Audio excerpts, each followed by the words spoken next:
Olá pessoal, tudo bom? Sou o professor Nelson Adler. Vim falar aqui rapidamente um pouco sobre a nova onda da cura gay.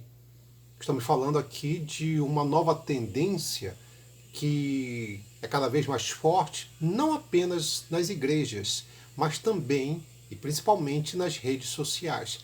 É essa nova onda que nós vamos analisar aqui, entendendo que agora, além dos debates nos consultórios, ou mesmo nas igrejas, a ideia de que o indivíduo ele pode ser curado a partir de uma enfermidade homossexual, alguma coisa dessa natureza, nós teremos também o que, nessa nova tendência, o caso de que os influencers digitais eles vão, digamos assim, orientar as pessoas sobre o que na verdade deve ser feito para sair ou tirar essa homossexualidade. É mais ou menos uma ideia nesse sentido. São os chamados influencers da fé.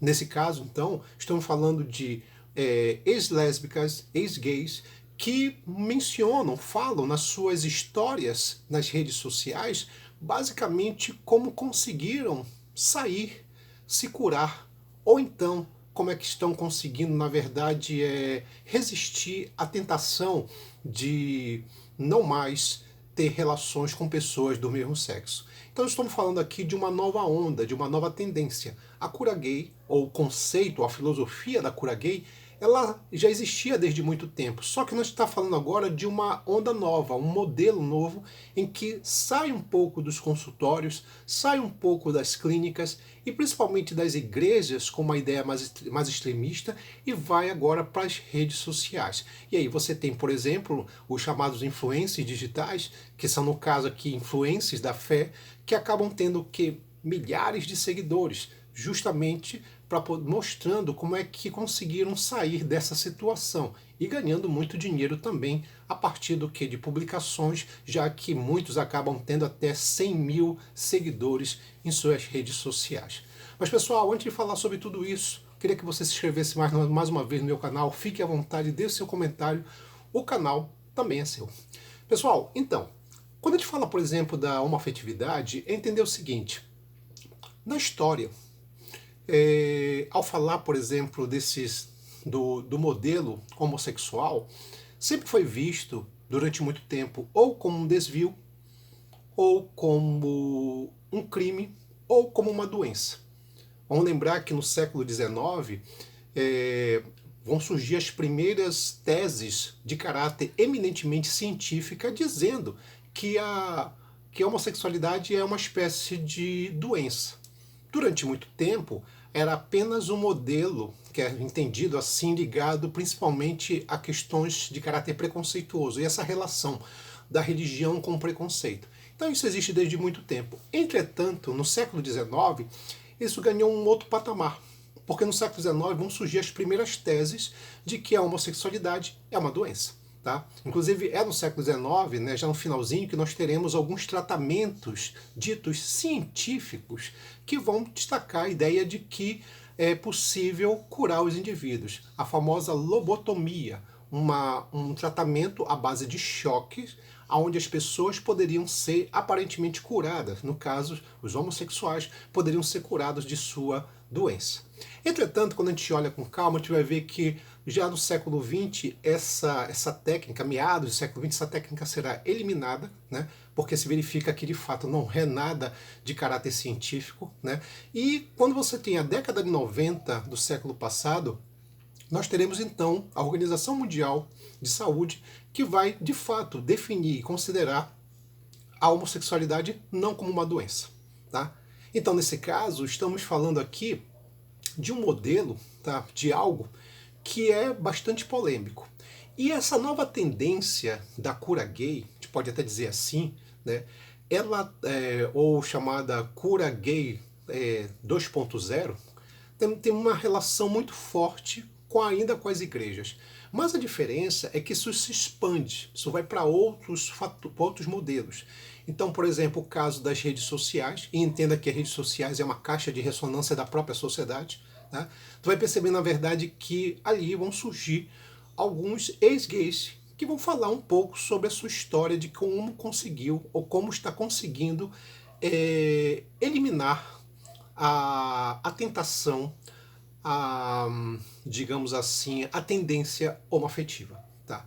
Então, os chamados influencers da fé, né, muitos são jovens que pertencem a igrejas evangélicas, igrejas como a Universal, a Assembleia de Deus, e acabam, na verdade, nos seus relatos, falando um pouco de suas vidas, né? De que como conseguiram, na verdade, se curar, em parte, de tudo isso.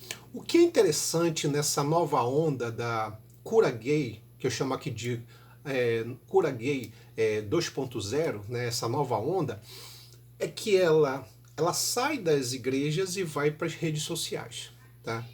Acaba ganhando um público maior, acaba tendo uma visibilidade maior, porque as redes sociais realmente elas proporcionam esse tipo de coisa, tá? Uma visibilidade maior. Tá? E uma outra coisa que chama atenção, que a gente deve verificar aqui, é que muitos desses influencers da fé, desses ex-gays, o que eles falam? Eles mencionam que não que a homossexualidade é uma doença, mas sim, em muitos casos, de que é uma tendência, mas uma tendência humana que pode ser reprimida, que pode ser liquidada. Tá? Ah, mas como é que se faz isso? Muitos desses influencers da fé falam, por exemplo, que é possível eliminar essa tendência através de isolamentos, através de grandes orações, através da decoração de trechos bíblicos. Né? A ideia é reprimir, tá? Esses modelos, esses padrões, né? Que para essas pessoas é visto como uma manifestação demoníaca, muitas vezes uma coisa subversiva, que deve ser eliminado, que deve ser rechaçado. Então, nós temos essas tendências, esses modelos. Evidentemente que tu vai perceber que nem todos os grupos evangélicos concordam com isso. Tu tem até alguns líderes evangélicos, como o deputado federal Henrique Vieira, que faz uma crítica ferrenha a esse tipo de ideia de uma suposta cura gay, visto que é desumano você obrigar as pessoas a reprimir uma coisa que é da natureza do indivíduo. Então, ele faz uma crítica a essa suposta cura gay e esses influências digitais. Nós temos também figuras como o pastor Caio Fábio, né, que faz uma crítica também ferrenha em relação a essa suposta cura gay. Inclusive, ele tem um filho gay, assumidamente gay, ele assumiu o próprio filho, né?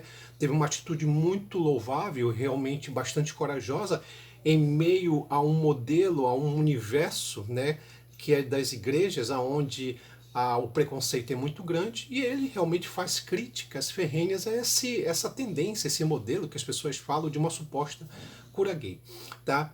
A gente vai verificar, se a gente pegar aqui, por exemplo, alguns, no campo da ciência, tu vai verificar que, por exemplo, o pai da psicanálise, o Freud, o que ele menciona, o que ele fala? Uma coisa que chama atenção, que tem uma frase dele que ele diz que cultura é violência e cultura é repressão.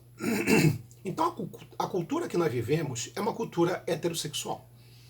Evidentemente, se você tem desculpa, se você tem você vive numa sociedade em que existe uma cultura repressora do ponto de vista hetero, patriarcal e machista, qualquer indivíduo que não seguir essa linha vai ser visto como subversivo, como desviante, como criminoso ou até doente.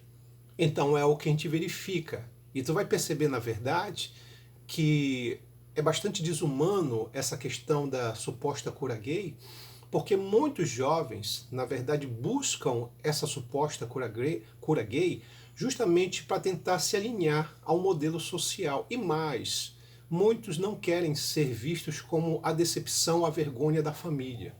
Há uma pressão muito grande familiar em cima dessas pessoas, que na maioria são jovens, e que não querem ser vistos como a decepção da mãe ou a decepção do pai. Então é muito cruel. Então, o que muitas vezes alguns desses jovens fazem?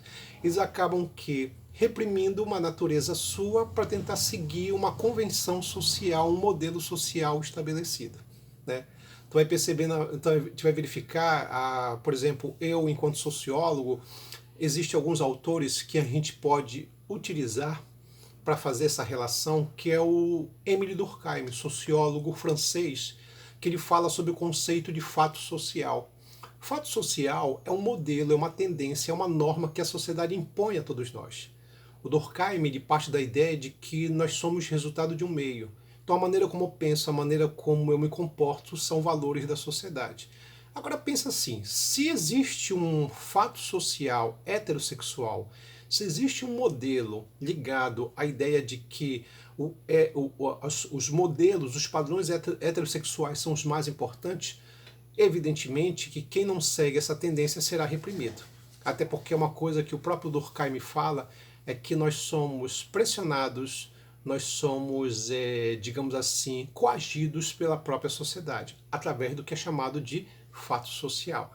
Então, não é que o Durkheim falava ou mencionava a questão da homoafetividade, mas é o fato de que há uma relação muito grande, que quando existe uma tendência, um modelo social, e essa tendência é heterossexual, muitas vezes de um caráter preconceituoso, as pessoas vão seguindo esses modelos. E pode ver, todo aquele que não segue esse modelo sofre muito. E aí a gente verifica, por exemplo, situações de que um número de jovens que são homoafetivos e que cometem suicídio é muito grande, é gigantesco. Porque muitos desses jovens, né, eles acabam tendo uma atitude meio que desesperada, visto que não querem ser considerados, dentro de uma perspectiva preconceituosa, como a vergonha da família.